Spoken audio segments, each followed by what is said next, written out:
হরে কৃষ্ণ কৃষ্ণ কৃষ্ণ হরে হরে, হরে রাম রাম রাম হরে হরে।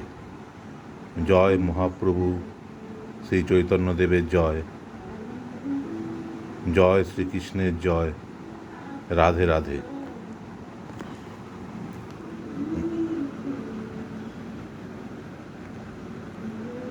ষোলো ক্রোশ বৃন্দাবন শাস্ত্রের প্রকাশে তার এক দেশে বৈকুণ্ঠা জাগুগণ ভাসে।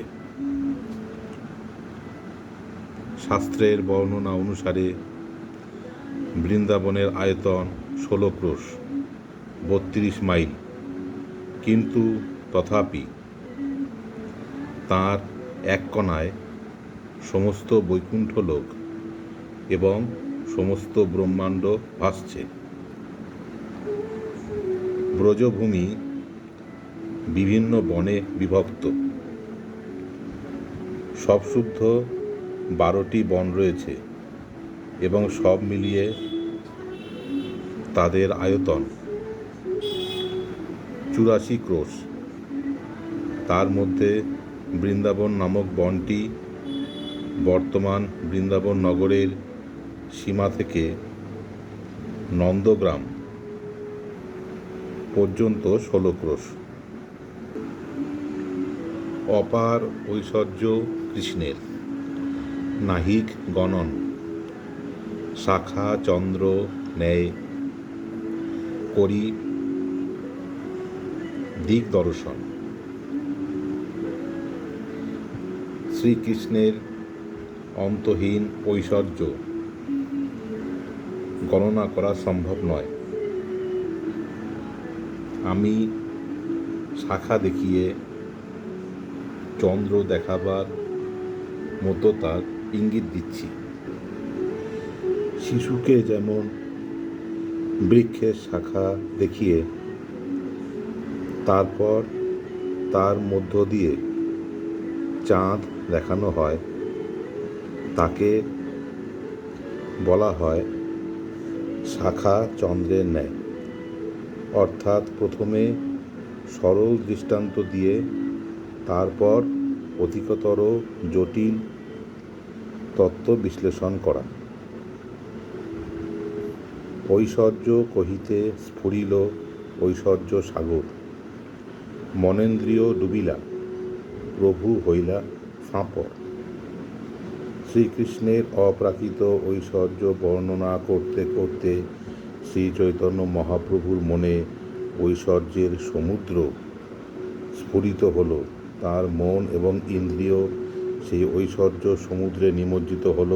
তখন তিনি বিচলিত হয়ে পড়লেন। ভাগবতের এই শ্লোক পড়িলা আপনে, অর্থ আস্বাদিতে সুখে করেন ব্যাখ্যানে। শ্রী চৈতন্য মহাপ্রভু শ্রীমদ্ ভাগবতে নিম্নলিখিত শ্লোকটি আবৃত্তি করলেন এবং তার অর্থ আস্বাদন করার জন্য তিনি তার ব্যাখ্যা করতে শুরু করলেন। স অন্ত সাম্মাতি সহস্র ধীশ, সা রাজ্য লক্ষাপ্ত সমস্ত কাম, বলিং হরদ্ভি চির লোক পালই,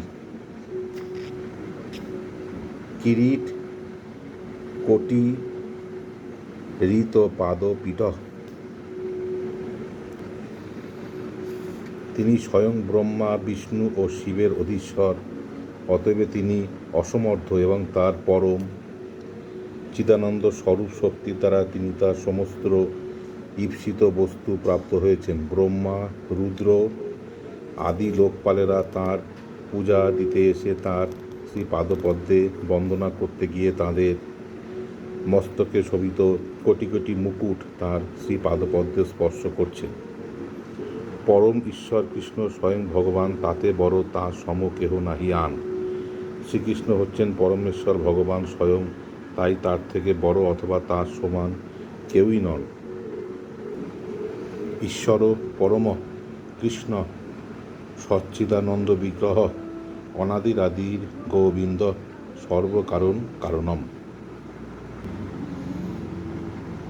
হরে কৃষ্ণ।